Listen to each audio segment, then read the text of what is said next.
জীবনে আমরা কত কিছুই প্ল্যান করে থাকি। কিন্তু প্ল্যান ছাড়া এই সিদ্ধান্তগুলো আমাদের জীবনে সবচেয়ে বেশি সুন্দর হয়। হ্যালো আসসালামু আলাইকুম এভরিওয়ান। আশা করি সবাই অনেক বেশি ভালো আছো। অনেকদিন পরে আমি তোমাদের মাঝে চলে এসেছি। তোমাদের মাঝে ছোট্ট একটা ভিডিও নিয়ে চলে এসেছি। আশা করি কেউ আমাকে ভুলোনি।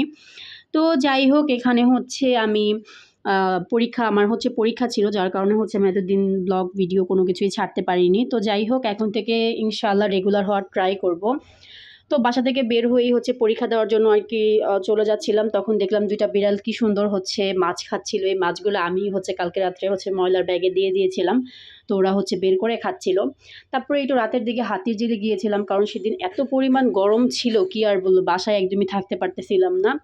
তো তারপরে এই যে ভিডিওর ফার্স্টে যে তোমাদেরকে বললাম যে প্ল্যান ছাড়া সিদ্ধান্তগুলোই সবচেয়ে বেশি সুন্দর হয়। সেদিন যে আমি রাত্রেবেলা কাচ্চি খেতে যাবো আমি নিজেও জানতাম না। আসলে রিজিক যার যেখানে থাকে আসলে সেটা তোমার সাথে হবেই, এটাই বাস্তব।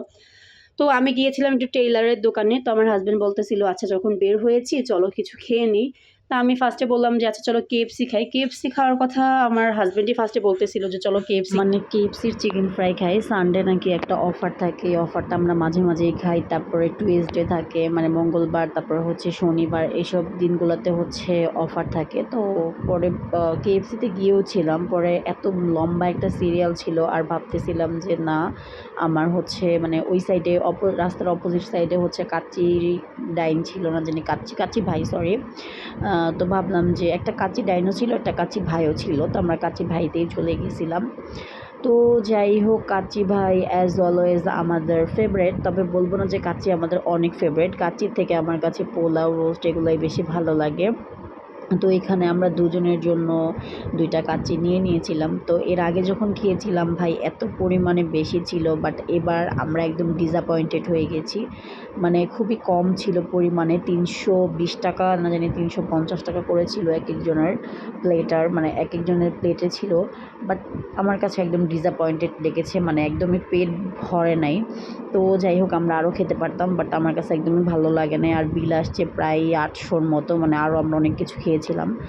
তো আবার ভ্যাটও ছিল, তো একদমই ভালো লাগে নাই আমার কাছে। ৳৮০০ কী খেলাম জানি না। তো তারপরে এই তো পরের দিন আবার আমার এক্সাম ছিল। আমি এক্সাম দিতে কলেজে চলে আসছি।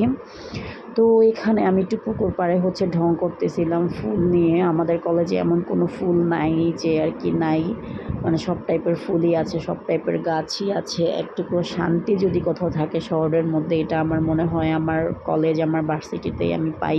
মানে এত সুন্দর সবুজ ঘেরা।